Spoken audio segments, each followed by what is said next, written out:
Good morning, everybody. Steve here. We're enjoying our morning latte. And today, retired in Korea.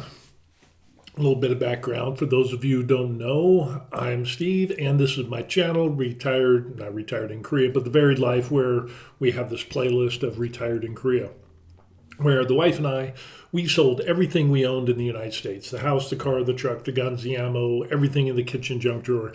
And we ended up retiring here in Korea, which has been really good. With that said, whenever you retire to a different place, there are always different challenges and things that pop up in life. Well, here in Korea, one of those things is the doctor's strike here in Korea. Now, there's about 140 some odd thousand doctors here in Korea for a population of about 52 million people, give or take. But unfortunately, there's a doctor strike going on with resident doctors, and the doctors union, the Korean Medical Association, is going on strike because they don't want more doctors. Yeah, it doesn't make sense. They're claiming that they're being overworked. They work 100 plus hours a week. They do 36-hour shifts, which is crazy long. In the United States, you'll do a 24-hour shift. But there's just so much overwork, so much to the point of where Korea has the lowest doctor to patient ratio of any developed nation on the planet. I think the only two countries below them is Mexico and Turkey. Yeah, and Korea has some great medical care. But the problem is we've come to this tipping point where there are too many people.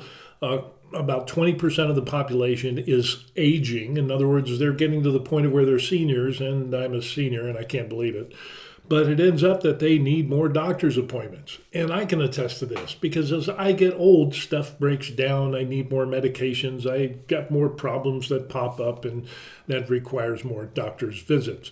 And these doctors are so overworked that they spend maybe 3 or 4 minutes per patient, and they will see over 100 patients a day. So it's getting to the breaking point of where they need more doctors. A little bit of background on this. It ends up that, like we see here, why these 10,000 junior doctors, actually they're resident doctors, resigned in protest against the government. They're so overworked, and yet what we end up seeing is these doctors and the doctors union said, hey, we're going to go on strike because the government mandated that the medical schools should have more openings, so thus they will have more doctors in the future for this ever-increasing aging population that needs more appointments. And another thing that I've seen from living here in Korea is that you'll have people that will travel hours on end to get to a hospital to get treated for certain things because there's not a lot of doctors who want to go to rural areas or, small towns and cities and things like that. So people will get on a taxi, a train, a bus, and they will go to Seoul to get treated at one of these 100 medical training hospitals where resident doctors do most of the work, with proper supervision, of course. The problem is that now, because the government says, hey, we want more doctors, and they made this mandate, the doctors walked out, and the Korean government gave a deadline by the end of February, which is come and gone, and only a fraction of them returned to their jobs. So it's kind of weird because Korea, the doctors union, the Korean Medical Association, has rejected any call for an increase in doctors way back since the year 2000. And all from then on, it is like they've always rejected more doctors. They've gone on strike before, and the government administrations during those times always caved in and said, okay, we don't need more doctors. They kicked the can down the road. But unfortunately, we're getting to the breaking point. So anyway, it ends up the Korean doctors, or the Korean government, wanted to add 2,000 more medical students to be admitted next year, 2,000 more. And what I've seen in the news reports and the interviews of the Korean union leaders and so on and so forth, it reminds me of the Capone and what was the big union, Jimmy Hoffa days, where it kind of got a little bit of corruption in there, a little bit. They said, 2,000 medical students, new students. So, the hospitals can't handle that. And it's like, well, there's 100 teaching hospitals, and you're telling me that one hospital can't accept 20 more, and you look at the number of departments in a hospital that, so you're telling me that one or two doctors, a section can't accept one or two more doctors and alleviate some of the overwork, but the doctors union says, no, we don't want, yes, we're overworked, but we don't want more doctors. And here are the reasons why. They said it would create too much competition within the workplace, which kind of boggles the mind because competition is what spurs on innovation and gives you, you compete, you get better people usually. The other reason they said is that it would cut their piece of the pie. In other words, doctors get paid. 90% of the hospitals in Korea are profit-driven hospitals. So really, why aren't the doctors striking against the hospitals whom employ them instead of the Korean government? I never understood that. So they say that they're going to get paid less because you'll have more doctors. And of course, the hospitals, 90% of them are profit-driven, that they were going to reduce their expenses as much as possible. And then probably that's the reason why resident doctors get paid only $3,000 a month and work obscene hours. That should be dealt with between the doctors and the for-profit hospitals. I'm just saying, in my opinion. So then it ends up that the last thing that I heard from the doctors union, or the thing that I heard from the doctors union that has continued to say, they said that there's a certain prestige, a certain status level of being a doctor in Korea. It's as if you have attained this level of enlightenment and, I'm a doctor, I'm a doctor in Korea, one of the highest paid professions in Korea. And yes, and if we had more doctors, that would lessen the prestige and our status. And we don't want that. They actually said that. I was like, you've got to be kidding me. So anyway, it ends up how the Korean Doctors Association has gone on strike and even reached their tentacles into the medical schools. So medical school students, about 46% of them, they went on strike too, and they left medical school. Well, the problem with that is you have mandatory military service here in Korea, which is 18 months. So the government is basically saying, hey, well, if you quit school, you got to go to the army. Yeah, there's that. So there's complications with this. I did another video in the past talking about all the complications and the fallout from this. And yeah, it's just really, really interesting what is going on. And it ends up, let me see if I can find this one thing here. More hospitals and more healthcare workers are needed. Some agree that doctors are needed. It's not some. It's like 80+% of the Korean people side with the Korean government that they need more doctors, but argue the government's changes lack a concrete plan to encourage doctors to move to rural regions and essential services. So we're seeing a lack of doctors in like pediatrics, emergency medicine, so on and so forth. So there should be like a bonus or an increase in pay. But again, we're talking about a privatized hospital that is not going to increase the pay because that would lessen the amount of profits that they gain. So the government's here, the doctors are here, the hospitals are here, and the hospitals are just kind of like, ooh, it's a very, very complicated situation.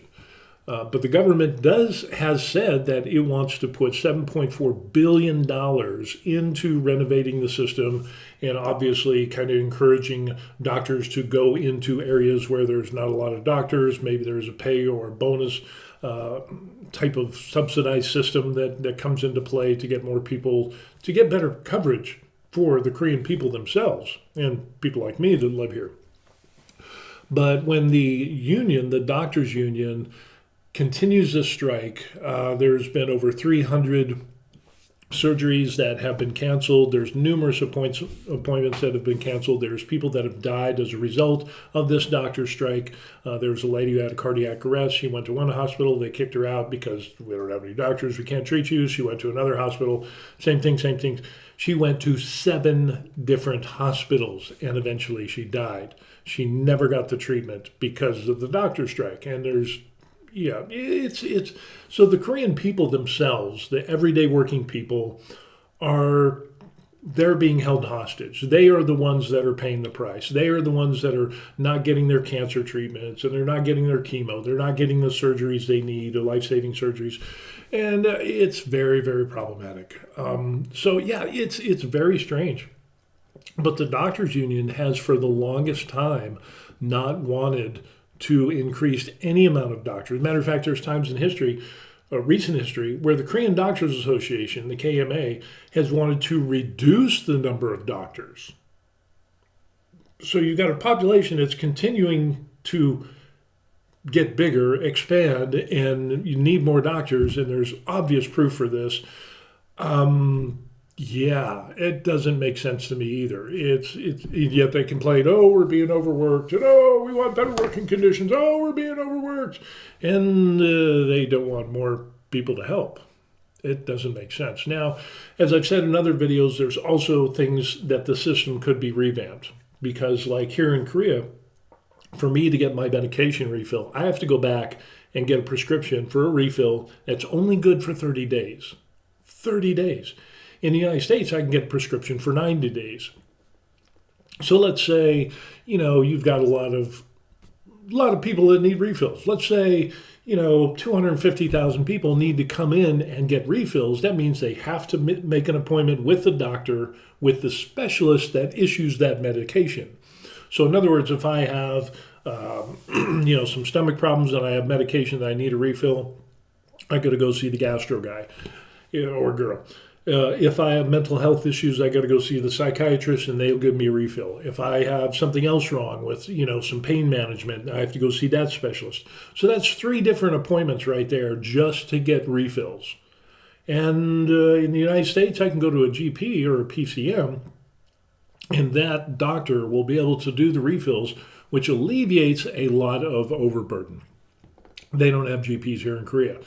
So the for-profit hospitals are mandating and saying, well, yeah, you got to come in every 30 days to get any type of medication refill, even if you're going to be on that medication for the rest of your life, because we like money.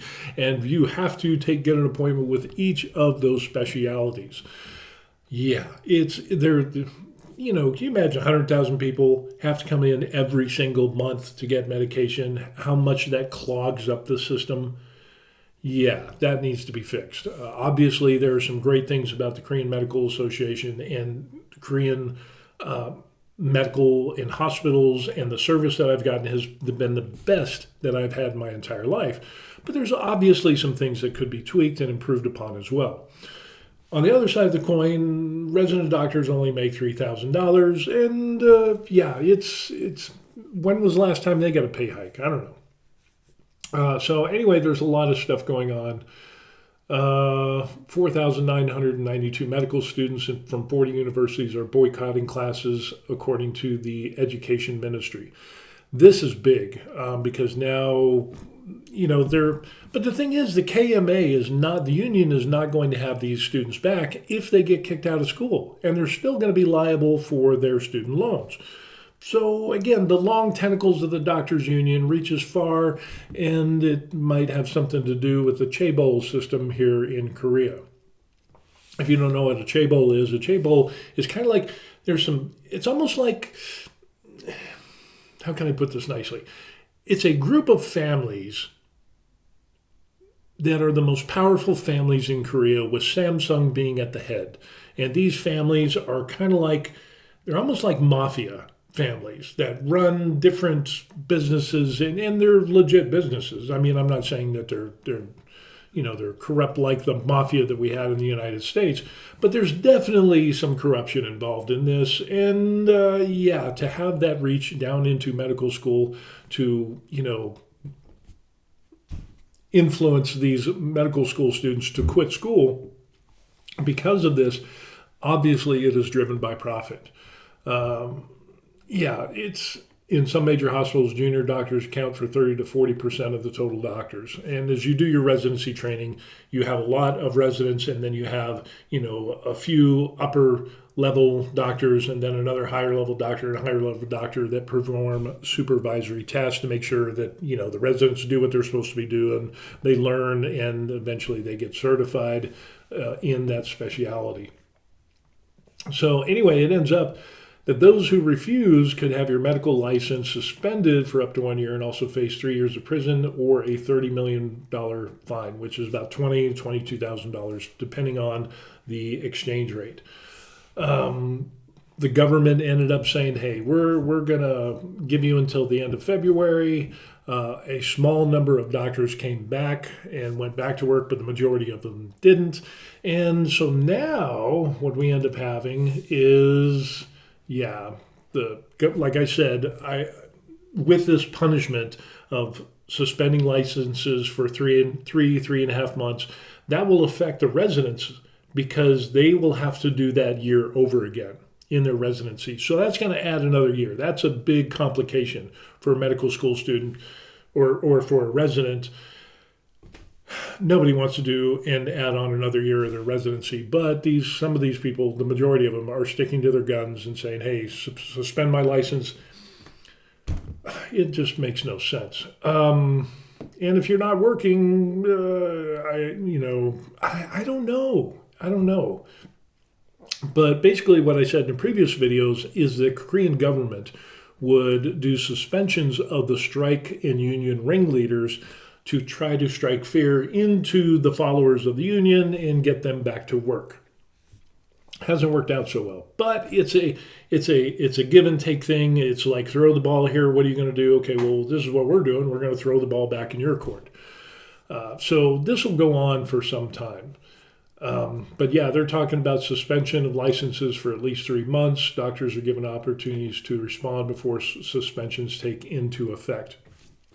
This is very important because the government is giving the doctors a lot of opportunities to come back to work.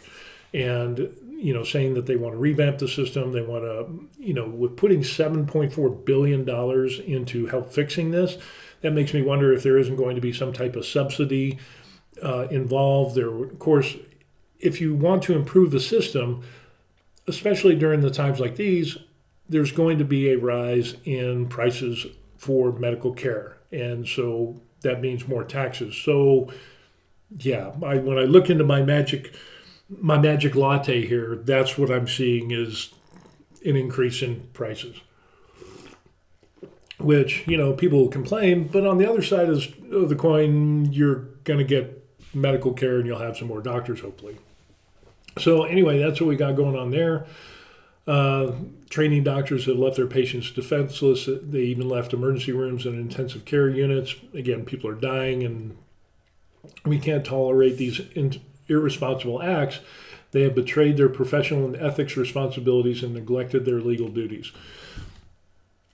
Now, a lot of people are saying, well, a government shouldn't be able to force anybody to work. And I totally agree with that. If you're a barista, if you're a mechanic, if you're, thousands of other jobs that are out there, if I quit my job, it doesn't really matter. The company that I work for will hire somebody else, but lives are not at stake. You also have the Hippocratic Oath. The Hippocratic Oath that the doctor swore to was to do no harm, to take care of their patients, put their patients first as their first priority, and so on and so forth. But then there's also a law on the Korean books that says, hey, doctors can be ordered back to work if it affects the health of the nation. And that's exactly what we're seeing. We're seeing so many cases of people being refused medical care at all, people that are being kicked out of hospitals, even though they're supposed to stay longer because of the doctor strike. It's really, in the Korean people themselves are the ones that are being hurt the most. It's not the doctors, it's not the government, definitely not the hospitals. They're being silent. All they're doing is counting their money. There might be a little bit of fallout from that, but overall they're making money. So yeah, it's just very, very problematic. And under South Korea's medical law, doctors who defy the orders can receive the punishment. But there's a law on the books where doctors can be made to go back to work. It is a law here in Korea. And actually, it's gotten so bad for medical here in Korea that it's on the level of COVID, so it is a national health interest. It's a high-risk thing that's going on. So the doctors' unions have said, junior doctors said to the Associated Press on Tuesday that he and others have no intention of returning to work. I'm all for getting better working conditions, getting more pay. If you haven't had a pay increase in a long time, getting paid what you're worth, minus the profit thing coming from whoever's hiring you, you're never paid what you're worth. It's just the way it is. So anyway, it ends up that these doctors are saying, we have no intention of returning to work. And it's like, well, how are you going to pay your bills? Hopefully people, save some money up to weather the storm, and we'll see what happens. Another striking doctor told reporters that some may eventually yield to government and return to hospitals, but she won't do so. Still, she's worried about legal measures she may face. The government held a briefing. I don't have any plans what to do after my doctor's license is suspended, requesting anonymity, citing similar concerns that publicly could make actions worse against her. And this is kind of interesting because if you're a doctor and worst case scenario, you get your license suspended, you cannot practice medicine in Korea. So what are you going to do? You have student loans. You probably live in a decent apartment and you have a car and you have a lot of bills and expenses and so on and so forth. You have credit card debt, because doctors don't, it seems like everybody's in debt here in Korea. Not a lot of people save money. What are you going to do when you can't be a doctor making that $200,000 a year, income that you were going to get after you became a resident, and now you're only making $3,000 a month being a resident, but you're not going to pass go and collect $200,000. You're going to be out on the street needing a job, and you can't work as a doctor. What are you going to do? And you have student loans. I don't know. It's just kind of crazy. So anyway, it ends up that South Korean police said they are investigating 5 senior members of the Korean Medical Association with filed complaints against them for allegedly inciting and abetting the junior doctor walkouts. And again, this just shows how the KMA has such long tentacles that it even reached into the medical school students. So yeah, and they've already done warrants. They've already seized documents. There was a Korean news that we were watching. It showed police carrying boxes and boxes and boxes of stuff out of some of these senior leaders' places. So yeah, this is getting really, really serious. So with that said, nurses are doing more jobs. And as I mentioned in previous videos, there are some liability concerns with this, and this came out. Nurses are permitted to perform CPR, administer medication starting Friday. That can be a good thing, that can be a bad thing. I think the good thing is that nurses should be able to perform CPR. I think if you work in a hospital, you should be able to do CPR. In the military, you're taught how to do CPR. So here in Korea, it's not like the United States. In the United States, pretty much everybody knows how to do CPR, and it's not relegated only to doctors. So I think that's a good change.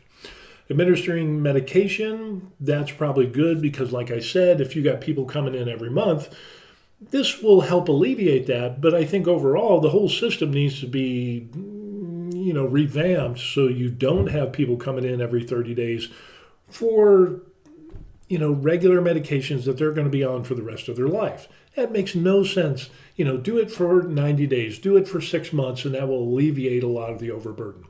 But neither side, the government, nor the hospitals, nor the doctors' union has brought that up. And definitely not the hospitals, because remember, they're for profit. So they want as many people as herding in like cattle during a cattle drive to make that little bit. They need to make that money, so they're not going to talk up against that. But the problem is, as I said in a previous video, now you have some medical liability for nurses.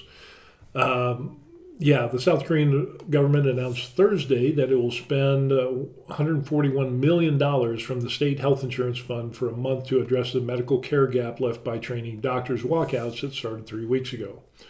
The provision of funds will start Monday, and the same amount will be spent in the following month if medical crisis continues. So again, Now we have a big influx of government money, which is taxpayers' money, that is going into the 90% of hospitals are for profit in Korea. Chaebols, really, really tangled. Jun Byung-hwan, a chief policy of health ministry, said during Thursday's briefing that the national health insurance funds would be spent on medical institutions that have been providing active emergency treatment to patients, transferring patients with mild symptoms to lower level hospitals. As part of the plan, the government will also spend funds on medical professors and physicians treating critically ill patients at hospitals and plans to announce compensation for rapid response teams in general, medical wards responding to emergencies such as cardiac arrest. Yeah, that's probably a good thing, saving people that are seriously ill and having heart attacks. In addition, the fund will spend to help general hospitals maintain their 24-hour emergency medical services and prevent further disruptions. Now, the other thing that we also found out is that the Korean government is authorizing military hospitals to treat civilians as well. That's how crazy this has gotten, is that they have military hospitals that treat the military and they're being opened up to civilians. Let's see. Emergency treatment. The government will swiftly enact a special law on medical malpractice to reduce legal burdens for doctors. So they're getting some more liability care when it comes to malpractice. Also, nurses will be permitted to perform CPR and administer medications to help fill the void. And again, this is a good thing because, again, it needs revamped, but the nurse practitioners and nurse specialists can prescribe. They could do sutures, draft some documents such as medical records and consent forms for surgery, which they should be. Medical practices have been limited to doctors. Nurse specialists in particular can perform intubation for patients who require critical care. So there is a difference between what nurses can do in Korea versus nurses and what they do in the United States. Seems in the United States they do a little bit more than the nurses here in Korea. Details were announced after nurses demanded the ministry clarify their scope of practice and legal protection to conduct medical procedures typically done by doctors. Now, being in Korea, there's this status and this hierarchy within Korea as a whole. And so you have certain jobs, and then after that it goes to a certain job. It's higher up, more status, more prestige, and so on and so forth. And it's kind of a thing. It's kind of a rigid system. It's good, but it's rigid. Sometimes it's too rigid. And if you look at the United States or other foreign countries and how they do their medical systems, I think Korea can learn a little bit when it comes to that, of being able for nurses to do things that were primarily only given over to doctors. Let's see what else.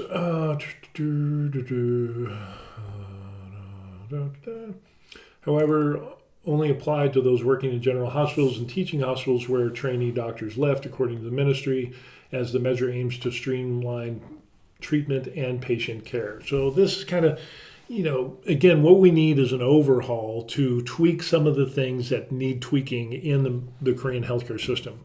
But this is only going to apply to the 100 teaching hospitals that have resident doctors. Let's see what else.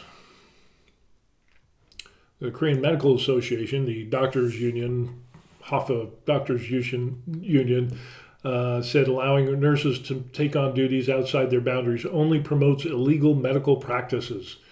If illegal medical practices conducted by inadequately qualified nurses happen more, the licensed professional's scope of practice will collapse and the medical field will deteriorate into a place where illegal and low-quality medical care would be common, it said.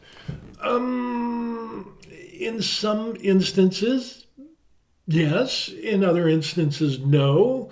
If you're giving refills or medications for just standard medications that people are going to be on the rest of their life, I don't see how this is going to be an illegal medical practice. You have PAs, at least in the United States, you have PAs, nurse practitioners, so on and so forth, that give prescriptions all the time and there's no problems. Okay, again, it's got to fall within the scope. And yeah, so it's there's pros and cons to each side.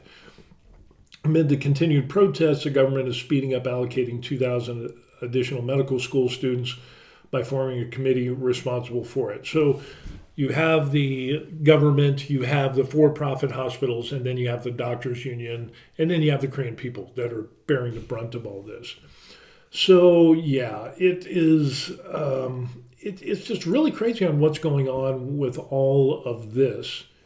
And professors are now planning to sue the health ministry, the government health ministry, over the medical school expansion plan.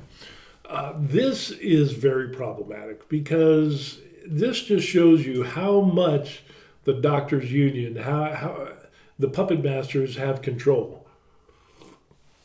And maybe I'll do a video on the chaebols here in Korea. But yeah, this is interesting. Faculty councils of 33 medical schools filed an injunction. 33 medical schools. That is huge. Tuesday against a planned hike in medical school enrollment quotas. You know this is corrupt. You know this is corrupt. When the medical schools are siding with the Korean Medical Association Union, the doctors union, and ever since 2000 is the latest, the longest back that I can go back and see that the KMA did not want more doctors. And ever since then have never wanted more doctors. They've actually wanted to reduce the number of doctors. Yeah, there's something corrupt going on. An administrative lawsuit against the health ministry, citing the same date and blah, blah, blah. This comes after 40 medical schools nationwide had collectively requested an increase in annual student quota in a government survey. So the medical schools themselves have collectively requested an increase. Professors say they made their decisions without heeding their opinions.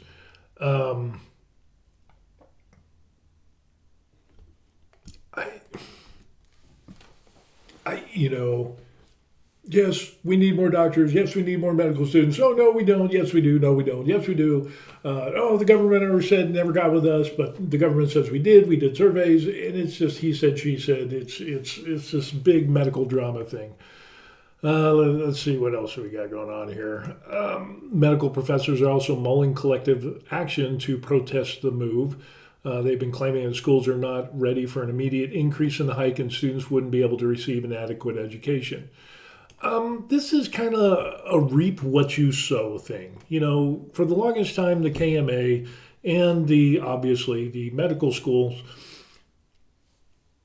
they don't have the foresight to see that with an ever-aging population, you're going to need more doctors, and it's been proven over and over again. But they still stuck to their guns, and nobody was forward-thinking enough to think that, eventually there's going to come a time where we're going to need more doctors. That just talk about having blinders on. That just, remember when I said the system here was a little rigid? Yeah, this is proof of that. An emergency committee formed by professors at Ulsan College of Medicine said that nearly 77.5% of professors support tendering their resignations en masse or stepping down from their current concurrent representation, citing a recent survey conducted on its faculty members. Don't want more doctors. Don't ever want more doctors. And this is I will die on my sword. I will throw myself on my sword because having more doctors is so evil, according to the medical school professors and the union. Really, that's the sword that you're going to die on. I mean, if it was pay and it said, we haven't had a pay increase for, 10, 15 years or whatever, then I could see, going on strike. But again, you should be going on strike against the hospital, not against Korean government. So isn't it interesting that it's, from what I see so far, and it's not 100%, there's always more information out there, but the strikers and the doctors union never ever strike against the hospital, the for-profit hospital that they work for. It's always against the government. The for-profit hospitals never want more doctors because that would cut into their bottom line and they'd have to pay more and not. You see where I'm getting at? They wouldn't, they would drop them down into the red a little bit and say, oh, no. And now the doctors union and the medical school professors and that they're going to, resign en masse.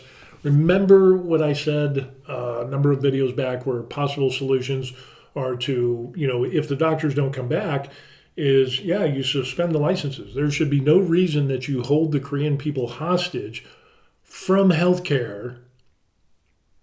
And, it's...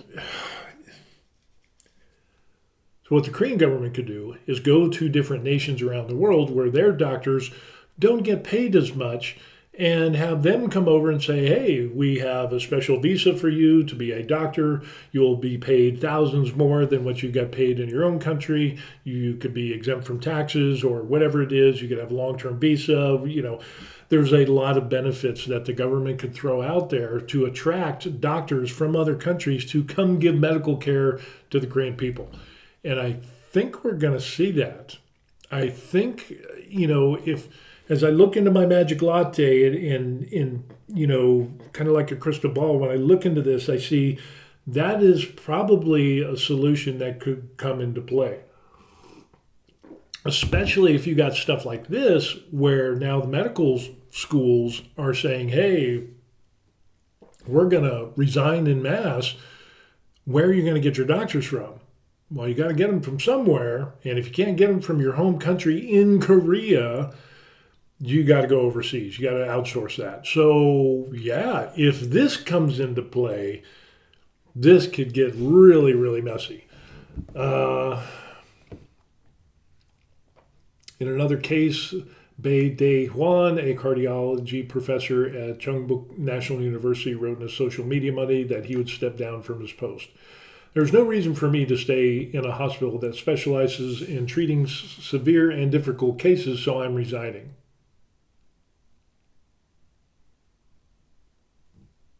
What?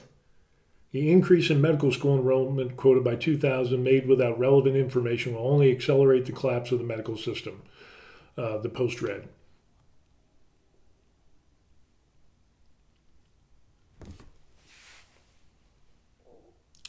You took an oath, the Hippocratic Oath, and you say there's no reason for me to stay in a hospital that specializes in treating severe and difficult cases, so I'm resigning. What about the Hippocratic Oath where you swore to put the patient first and their care? No, we don't care about that. Now, on the other side of the coin, let's look at that. Dumping 2,000 more medical school students amongst 40 medical schools. Let's do the math on that. It's early, and I'm terrible at math. Oops. I am terrible at math. So, what was it? 2,040 medical schools. So 2,000 divided by 40. That's 50 students increase per medical school. You can't handle 50 more students, seriously. Excuse me. Now, if it was 2,000 and you only had like 10 medical schools in all of Korea, I could see that as a justifiable statement. But when you say 2,000 amongst 40 medical schools, that means 50 additional people per school. Really? You can't handle 50 more people? I mean, maybe I see that dog don't hunt. Maybe in regards to, classroom size and so on and so forth, the government could come up and say, hey, well, we're going to subsidize, we're going to give you money to expand your medical school so that you have more seating, more whatever, improve your medical school facilities to accommodate 50 more people and maybe a little bit more. You got to throw them a bone for that. How is that going to accelerate the collapse of the medical system? It's not, because again, you have 100 teaching hospitals, and that means an increase of 20 doctors per hospital, really. And then how many departments are in a hospital where resident doctors, 10, 15, 20 different departments. So you're talking maybe one or two doctors per department. It's not going to collapse the medical system. What is collapsing the medical system is having people come in and overburden it by having them get their medical refills every single month instead of every 90 days or 6 months for lifetime medications. You see what I'm saying? It's just, they make some pretty wild and crazy claims. And at first you're like, oh my gosh, 2,000. How are they ever going to? It's not like it's 2,000 people per hospital. You got to do the math. And then when you look at it in that light, it's like, yeah, these are kind of inflammatory claims that are not true. Many medical professors often hold concurrent positions where they care for patients in hospital, which could lead to greater healthcare crisis and delayed appointments and surgeries. Again, Hippocratic Oath much? No. As patients face healthcare disruptions for the third week, an association advocating for patients with severe diseases issued a statement on Monday urging doctors to engage in talks and resolve the conflict. Patients with severe diseases are suffering immense pain and nervousness and are unable to sleep. And again, many people are dying. So, it's very, very interesting on what's going on here in Korea. The doctors strike, now the medical school students, now we have the professors of medical school universities are talking about resigning, and they're doing the suspensions. They did warrants and searches of the ringleaders of the unions, and as I said, they're probably going to be the first ones to get the taste of having their licenses suspended, maybe fines, or even worse, prison time, because of their involvement in putting the Korean people at such risk that people are dying and not getting treatment and so on and so forth, which is sad.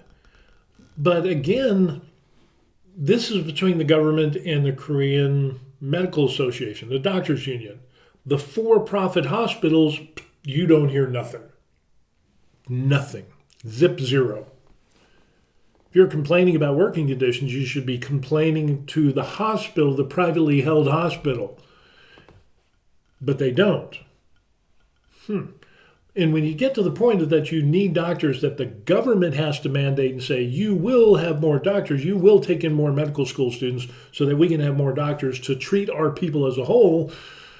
It's this.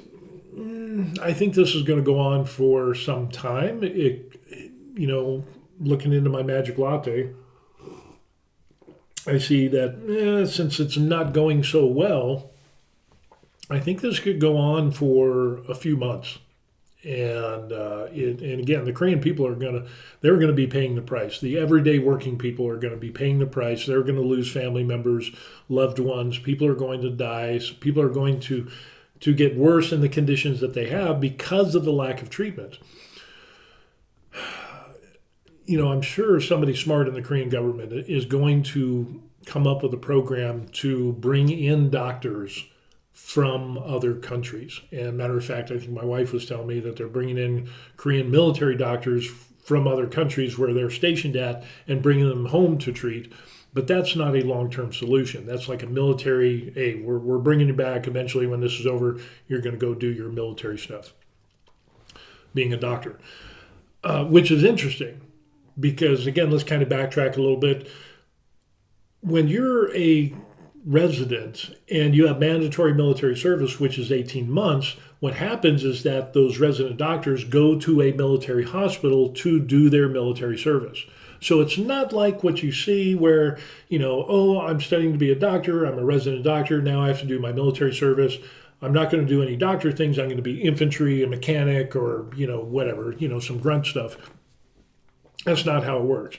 They will do their military service in a military hospital so that way they can still treat people. But again, it's absolutely crazy on what we end up seeing. So I truly think that what we're going to end up seeing is, why is this acting all funny?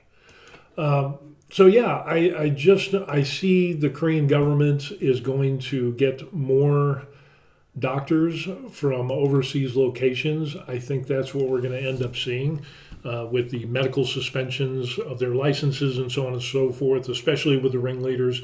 And I think that's what's going to happen. They're going to go after the ringleaders first. It's going to take, they're going to, cross the T's, dot the I's, do all the details to make sure everything is legal on the up and up according to the law here in Korea. And hopefully that will strike fear into the resident doctors to get them to come back to work. But I think there's going to be a lot of people in the fact that all of these resident doctors are thinking, well, if I get fired, is the Korean Medical Association going to pay me money for standing in the gap and, standing up to the cruelty of wanting more doctors and then getting fired and not being able to work? Are they going to pay for my loans or my expenses, my rent, my mortgage, whatever? Of course not.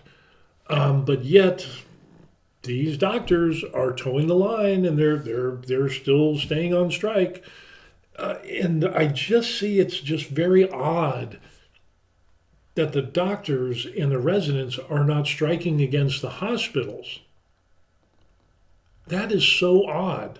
It is, they complain about pay, they complain about working conditions. Well, you're employed, 90% of the hospitals are privately held. So you should be complaining to the hospital that you work at, not against the government. Chaebol system, that, Hoffa Mafia Doctors Union thing that we got going on that reaches so far into the medical schools to get the medical school students are going on strike. And now the professors are talking about going on strike. I think this is going to go on for some time. And if the Korean government isn't already planning and putting things into place to get foreign doctors to come here in Korea, and yeah, you'll have doctors from other countries, maybe India or countries where their doctors get paid lower.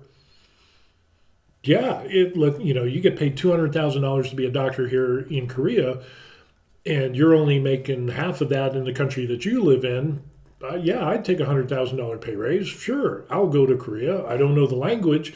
Obviously, you'll need some interpretation expertise or special programs or whatever. But how come the for-profit hospitals aren't championing, because money? Why aren't they championing the cause of saying, hey, we can give you better working conditions, let's revamp the system, let's make it more efficient, let's reduce the workload? Oh, yeah. We can't reduce the workload because that's how we make money. Because we're a private hospital. We're a business. We don't want people to come and get a refill every 90 days or 6 months. We want them to come if every single month. They have to make an appointment with the doctor. They have to get new prescriptions and medications. Why on earth would we want to, why would we want that money, that profit that is pouring in hand over fist every single month? Why would we want to interrupt that? I don't know. That's why we're not going to say anything. That's what's going on. Yeah. So the other thing I end up seeing is that this could go on for months, and I think there needs to be some subsidies from the Korean government injected into the private system. And this is, again, another thing. What are possible solutions? Yes, it's a possible solution. Is government oversight and overreach, is that a bad thing? Can it be a bad thing? Yes, we've seen it demonstrably true here in the United States. Well, here in the United States, I mean here as being a U.S. citizen. I'm actually here in Korea. But, what are the other options? It is just so weird. And especially when you say, we don't want more doctors because it would lower the prestige of the amount of doctors that we have now. Lower my status if you have more than the prestige. It's almost like prestige is a tangible thing and there's only a certain amount of it. And if you have more doctors, then you have to share a little bit of your prestige with other people, and they don't like that.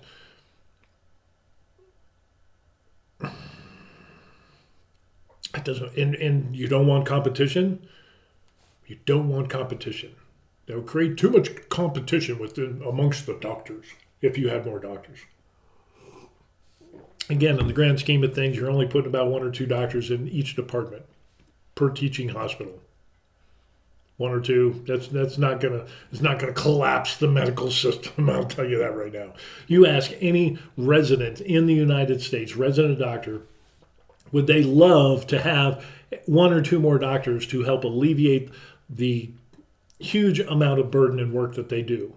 Now, you remember in the United States, they'll work 24-hour shifts. They don't work 36-hour shifts like they do in Korea.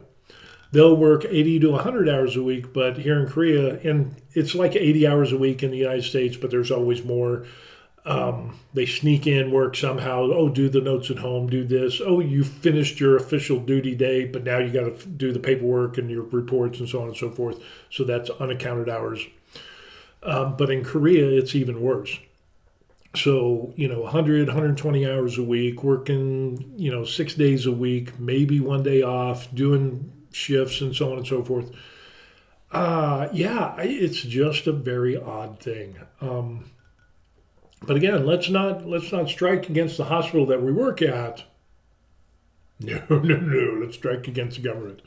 And for any medical association, especially when on the world stage, that you have the lowest doctor-to-patient ratio of any developed nation in the world, and you can only see patients for 3 or 4 minutes at a time because you're seeing over 100 patients a day. Yeah, it's like when I go to the hospital, even in the hospital that's not affected by the doctor strike, because it's not a teaching hospital, I still get this crowded rush hour bus station, train station feel because there's so many people that are there. For serious issues, not serious issues, medications, refills, so on, everything in between. But when you go to the big hospitals like Samsung Medical Clinic, which I went to for my eye surgery, cataract, detached retinas, I had like 7 retinal tears and so on and so forth. It was really bad. The care I got was incredible, but it's like walking through Grand Central Station at rush hour. That's how the hallways of these big Korean hospitals feel and how they are. It gives you that vibe of it's almost unnerving because you're like, it is so uncomfortable because it's so opposite of what we know and experience in the United States. So yeah, this is, on part of me, I agree with some of the doctors that resident doctors should get paid more. They should have better working conditions. The medical system itself has created some of its own problems. But again, you got to remember that 90% of the hospitals are for profit. So the for profit want to get as many people in as possible without having to pay a lot, without having to give raises. And we don't want more doctors because then we would have to pay those doctors and we're for profit and that would cut into our profits. And if you realize that most of the hospitals are held by some of the chaebols here in Korea, the ruling families basically, it's mafia much? Yeah, I don't know. It is really, really interesting. But I think if this continues to go on, it's going to hurt the resident doctors. And if they get their licenses suspended forever, where are you going to work? And that's going to put them at a disadvantage. And then if you have the medical school professors that go on strike and resign, you're cutting off any type of doctors. Even through natural attrition, you're cutting off any doctors coming into Korea. So I think probably the prudent thing is the worst case scenarios for the Korean government to start enacting and building plans to get doctors from other nations that obviously don't get paid as much as what they would here in Korea. And just as Korea has outsourced a lot of labor to foreigners here in Korea from other countries, they've got to probably do that with doctors. I also think there needs to be some type of subsidy program.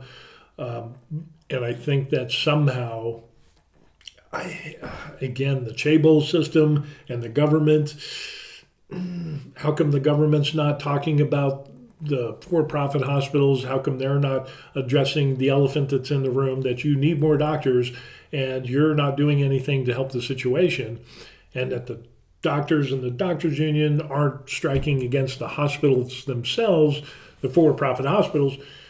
There's other puppet masters involved in this situation. So yeah, that's what we got going on. Just really, really strange. And unfortunately, I think this is going to go on for quite some time. I think this is going on for multiple months. That's what I'm thinking. So, what do you think of this situation? If you ever spend any time overseas or in the United States, what is the medical care that you look at? What is the doctor to patient ratio? What's doctor to patient ratio in the world? Let's see if we can find out.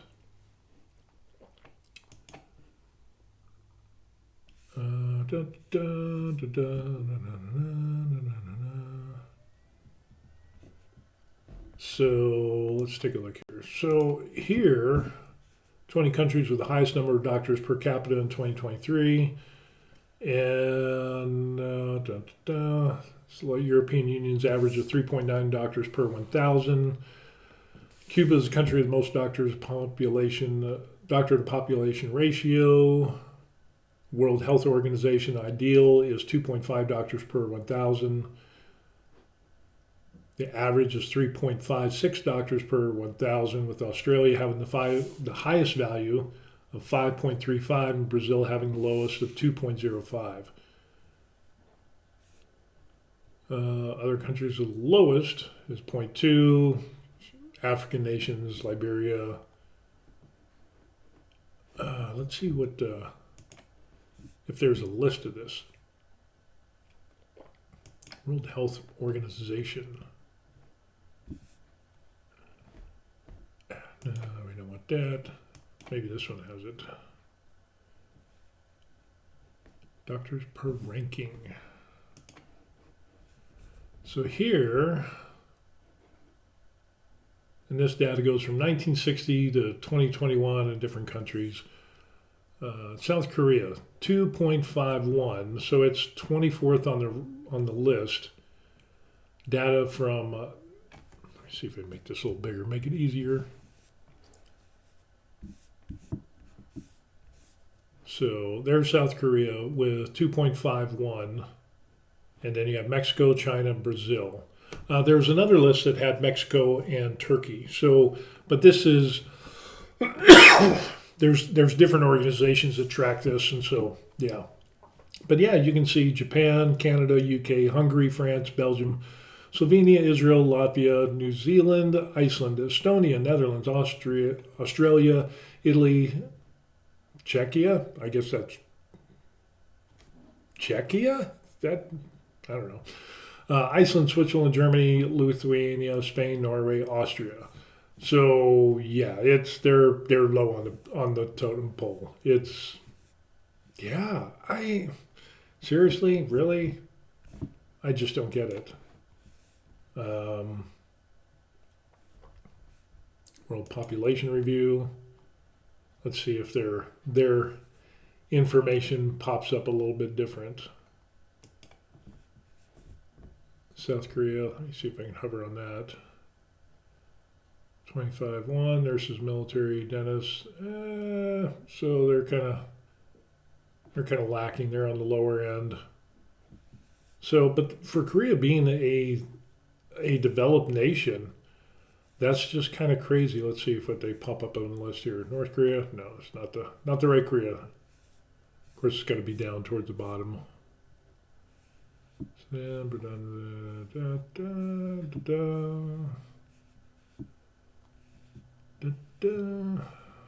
Where is it?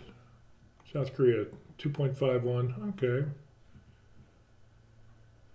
So yeah, I mean they're low. They're obviously low on the totem pole. So yeah, for developed nations. And when you start looking and you see all of the nations, but when you're talking about the developed nations, yeah, Korea's at the bottom of the barrel. And, there's even people that we're seeing reports, not reports, But we're seeing some things on social media where people are going to other countries to get treated because they can't get treated here in Korea. Obviously, if you have money to do that, then yeah, you're going to go treat your family members. Yeah, if I can't get medical treatment here, I'm going to, or go to a private clinic. That's the other thing. But the problem is, private clinics like this doesn't affect plastic surgeons. This doesn't affect the medical tourism of plastic surgery and facelifts and whatever. Those are all private clinics as well. But you do have private clinics that are kind of like general practitioners where a group of doctors will go out and have their own little clinic. But, they're limited in what they can do. And especially with, medications, refills, so on and so forth, specialities that you have to go to a hospital. And that's the thing we're talking about. We're not talking about, the little coughs and sneezes and, the flu and strep throat and things like that. No, we're talking about major medical things that are going on. And the doctor strike, this resident doctor strike, is really putting the Korean people over a barrel. And unfortunately, they're taking the brunt of it and of being bent over. What solutions are there? I mean, we can armchair this to death, and well, this is what I would do, and you have people from both sides. I've had people contact me, just try to rip me to shreds, and saying, "Oh, no one should be able to be forced to work," and it's like, well, hello, this is a foreign country; they have different laws than the United States, so I can understand why you feel that way. But this is like a known thing. They have mandatory military service here in Korea, and they don't in the United States. And so, and then you got people in the United States who are like saying, oh, we should have mandatory military service like Korea. So I get it. There's so many different ways to look at a thing. But, really you have to look and see who is it hurting the most. And it's hurting the Korean people. It's hurting the everyday working people. So there has to be a solution to this. And it'll be interesting. So what do you think? Put that in the comment section down below. Other than that, I think what we'll also start seeing is the overflow from the hospitals that are turning away patients. They're going to go out to other hospitals that are not teaching hospitals, not the big hospitals. And you're going to see more and more patients going to these other hospitals to get the medical care that they need.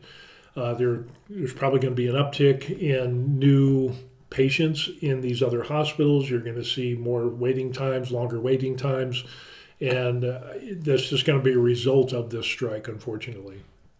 But yeah, I think this is going to go on for a while. I think this is going to go on for a number of months, multiple months.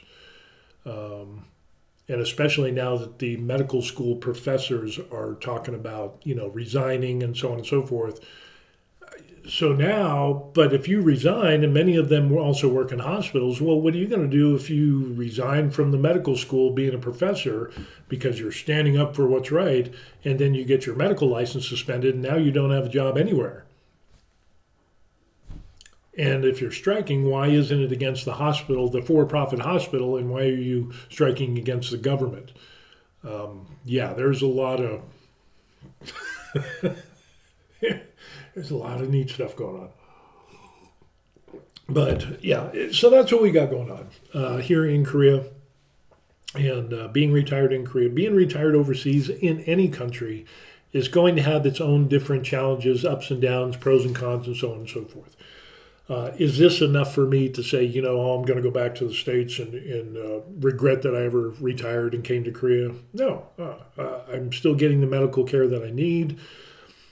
It was a real good choice for us to retire overseas because staying in the United States, we wouldn't have been able to retire at an early age and enjoy our golden years. But with that being said, that's one of the considerations. When you retire somewhere, you look at safety, you look at medical care, you look at expenses. And those are probably the big three things, So yeah, this could have a big impact. And this could drive people to other countries that have good medical care, easier, and more accessible medical care if this doesn't get sorted out in some way, shape, or form. We're seeing, but even then, things change on a daily basis. I talked about videos where Thailand is looking at taxing all foreign income. That just changed. It's like, whoa. But there's a double taxation treaty, with a lot of countries in the United States, so it wouldn't really affect them. But we don't know. There's places where my second home, Malaysia, or Malaysian second home, or my second home, Malaysia, where one country, you could basically reside and retire in that country if you had like $1,000 or $1,500, like Social Security or some pension. You could retire and live in that country, and there's visas for that. Well, what they ended up doing is increasing the amount of money that you needed, and now it's almost like $9,000. Granted, they grandfathered in a lot of the old people who are still there for like $1,500 a month or $1,200 a month. They're grandfathered in, but all it takes is a stroke of a pen for that to go away. So there needs to be a plan B. And the same thing, applies to anybody that lives overseas. Things can change just like that, or problems can pop up. Administrations change, the political structure within the country itself can change. And they can just turn their backs on retirees and expats and so on and so forth. As Korea wants to make more money, and they are doing the digital nomad thing, and they're opening up to getting more foreigners, this could be a real problem for digital nomads who are considering Korea, and now they're looking back and they're saying, if I can't get medical care for things for me, my family, my children, and so on and so forth, I think I'll go to the Philippines, or I'll go to Thailand or Bali, or a host of other countries where I can get medical care. So the effects, how this ripples out into many other sectors is very telling, and it could, again, it's a complicated issue with no doubt. The more I dig into this, the more I see, there's so much involved in this. It is absolutely crazy. So put your suggestions in the comment section down below. And if you have any ideas for future videos of being retired in Korea, winter is getting to be over, so hopefully we're going to do some more trips and we'll record some more videos and things like that. Or do you just like me sitting down here talking about the current events here in Korea? Put that in the comment section down below as well. Always like and subscribe. Would appreciate that. That would be a good thing. Hopefully if you do that, I don't know, more people will see this and get involved, and we can have more discussions and so on and so forth. If you have questions about Korea and the way things are done here, I can share some information on that as well. So, with that being said, enough rambling. We just went over an hour and 7 minutes and 52 seconds, so it's time to go. My latte's cold and I'm getting hungry. So, we'll see you on the next video. Peace. Crazy stuff going on.